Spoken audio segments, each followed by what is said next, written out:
நான் யாரிடம் நம்பிக்கை கொண்டுள்ளேன் என அறிவேன். எவ்வளவு ஆழமான நம்பிக்கைக்குரிய வார்த்தை இது.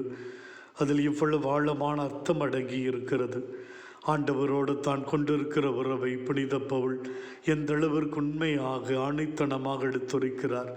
என்னை கண்டவர், என் செயல்களை பார்த்தவர், என் துரோகத்தை, எதிர்ப்பை, கடுமையை அனுபவித்தவர், தன் மக்கள் படுகிற துன்பங்களை தன்னுடையதாக கருதியவர் என்னை புரிந்து கொண்டார். என்னையும் பாசத்தோடு தொட்டார். அவரது அன்பின் ஆழத்தை உணர்ந்தேன். என்னையே அர்ப்பணித்தேன். நான் இருக்கும் நிலையிலேயே அவர் என்னை ஏற்றுக்கொண்டு அன்பு செய்து வருகிறார்.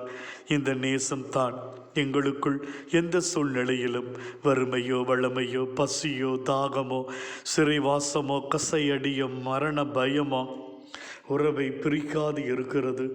என் வாழ்வில் என்ன நடந்தாலும் நான் யாரை நம்பியிருக்கிறேன் என்று நான் அறிவேன்.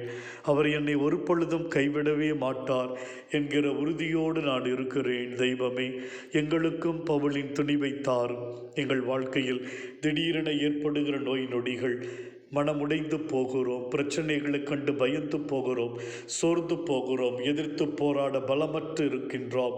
எல்லாம் முடிந்துவிட்டது என்கிற அவநம்பிக்கை எங்களை வாட்டுகிறது. ஆண்டவர் உங்களுக்காக போராடுவார் என வார்த்தை கேட்ப மை நம்பி வாழ வரம் தாரும்.